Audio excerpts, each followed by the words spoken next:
I was watching the sunrise through my kitchen window this morning, steam rising from my coffee cup, and I had this moment of perfect stillness. It's amazing how these quiet moments can ground us, even when the world feels like it's moving at a million miles an hour. Those moments are pure gold, Alex. And that's exactly why we're here every morning on Blue Mountain Morning, to help create that same sense of peace and clarity for our listeners. Absolutely.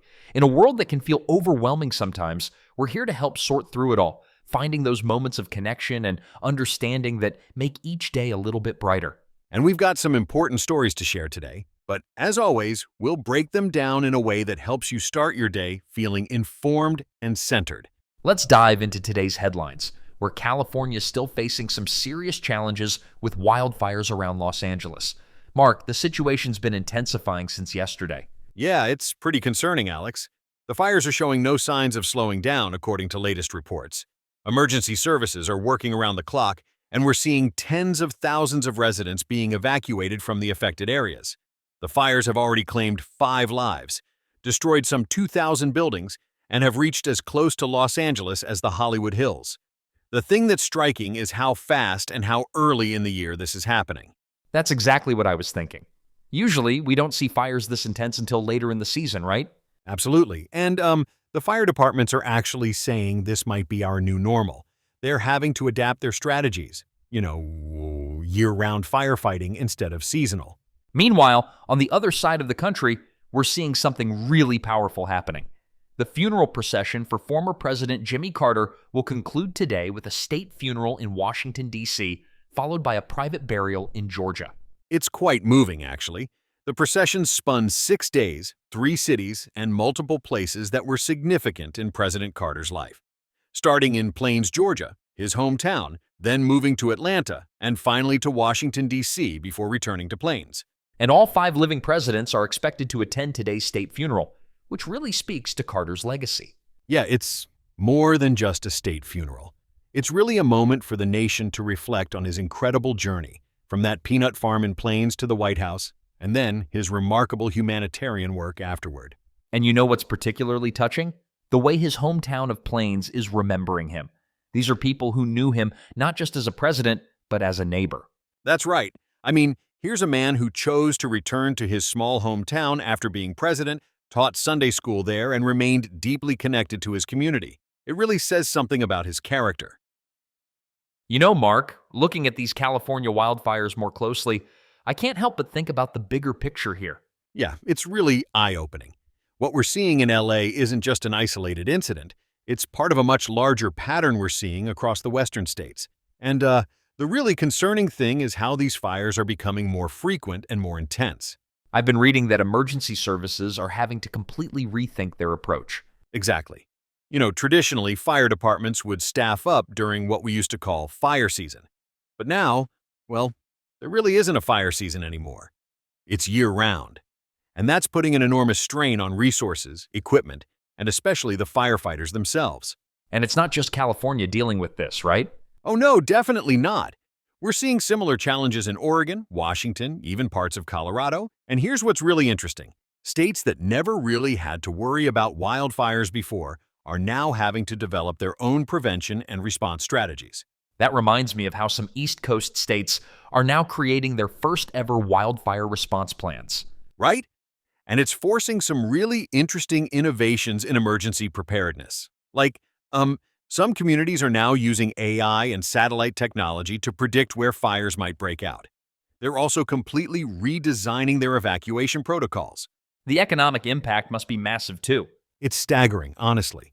Between the direct firefighting costs, property damage, and the long-term effects on insurance rates and property values, we're talking about billions of dollars annually.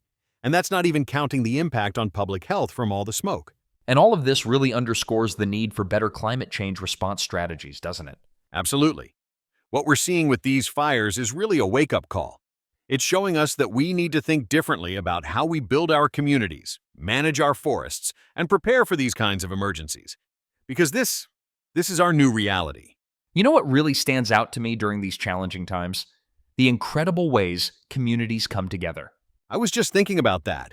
Like in Paradise, California, where they're still rebuilding from that devastating 2018 fire. The whole community has basically reinvented itself. Tell me more about that. I know they've done some amazing work there. So, get this. They've created this incredible mutual aid network. Former residents who relocated are still sending supplies back. And, oh, what's really touching is how they've set up this mentorship program where survivors are helping other communities prepare for disasters. That's amazing. And it's not just the big gestures, right? It's all those small acts of kindness, too. Exactly. There was this elderly couple in LA last week who couldn't evacuate on their own, and their neighbors, get this, they formed this whole caravan. 3 families worked together to help move them and their pets to safety. That kind of reminds me of what we saw during Hurricane Sandy, you know? People running extension cords from houses with generators to help neighbors keep their essential medical equipment running. Yeah, and what's really powerful is how these experiences create lasting connections. Like these neighborhood support groups that form during disasters, they often stick around, helping with everything from emergency preparedness to just looking out for each other day to day.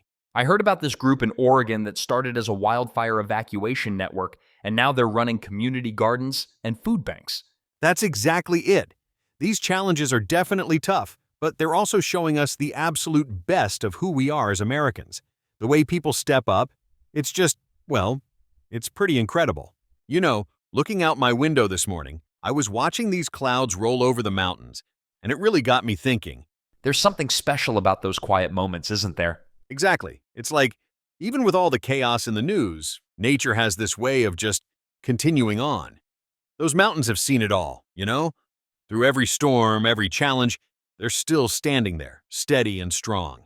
And we've all got our own version of that view, right? Whether it's desert sunrises in Arizona or the rolling hills of Vermont. Or even just that one sturdy oak tree in your backyard that's been there longer than anyone can remember. You know what I mean? These landscapes, they're like old friends, always there to remind us that this moment, whatever we're going through, it's just one part of a much bigger story. I love that perspective. It's kind of like what my grandmother used to say about her garden. The flowers don't worry about tomorrow, they just bloom. That's beautiful, Alex. And maybe that's exactly what we all need to remember right now. That even in uncertain times, we can still find our moments of peace. Whether it's in watching the sunrise, feeling the morning dew on the grass, or just taking a deep breath and remembering we're all under the same sky. You know, as we wrap up today's Blue Mountain Morning, I just want to say how grateful we are to share these moments with all of you. And what moments they've been. You know, sometimes it's these small connections that really make the difference in how we start our day. Absolutely. And hey, tomorrow's another chance for us to gather here, share some insights, and maybe find a bit more clarity together. Yeah, and remember, folks, whatever challenges you're facing today, you've got this. Take a deep breath, keep your head up, and no, we'll be right here waiting for you tomorrow morning. Same time, same place. until then, stay grounded, stay curious, and most importantly, stay true to yourself. Thanks for joining us on Blue Mountain Morning. We'll catch you tomorrow.